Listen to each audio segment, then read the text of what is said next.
Hi, my name is Raylena Windmon. I am a resident of the community of Racine, Wisconsin. I've been a nurse for about 16 years.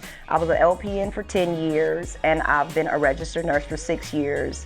The pandemic has directly affected my family. I do have family members that were definitely directly exposed to COVID. They were extremely ill.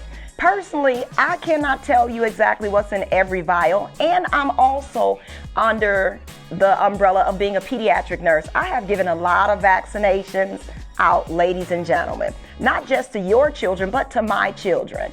And at the end of the day, if we've allowed our children to be vaccinated, for those that do have children in a unified school district, what wouldn't encourage you to be vaccinated to cover yourself from something that is clearly killing people in the nation? I didn't want the impact of being hospitalized.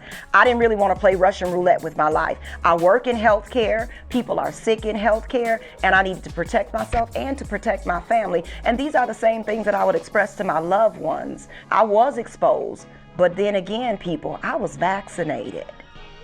So I end up with a very bad cold.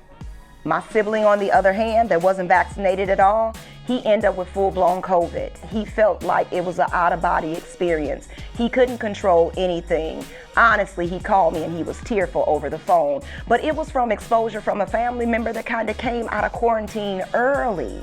Some people are coming out of quarantine early and exposing people, and we have to be mindful of that. COVID is not a secret.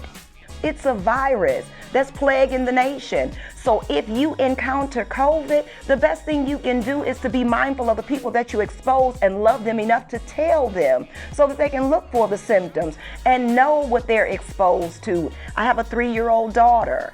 I have trained her to keep her mask on, and to be honest, she's kept her mask on better than her mom. She's not old enough to be vaccinated, but I have to tell you, I also have a 14-year-old son that's into sports and athletics. He came to me and asked me if he could get vaccinated.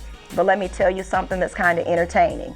He waited for his father to get vaccinated to see the results, and he waited for his mom to get vaccinated to see the results. He said because if we were safe during the vaccination process, his DNA is intertwined with ours, and he felt he would be okay too. A little humor, but I'm excited because, again, he wanted to be vaccinated. Listen, I thought that it was going to be my last day showing up when I got vaccinated. I couldn't sleep. I was restless the night after I got vaccinated. But we're moving forward. I've been vaccinated since February of this year, and I'm doing fine, and I'm doing well.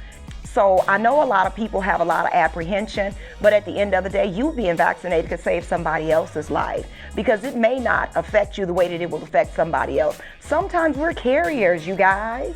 And we have to be mindful. We could carry something and we could give it to somebody else, and we could cause them some damage in their health.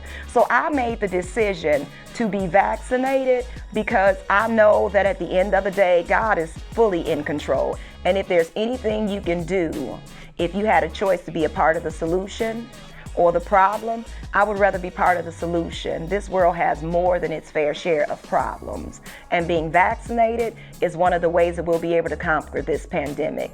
I'm vaccinated and I have the booster, and yes, I'm doing fine, I'm doing well, and I want the same for you. Thank you.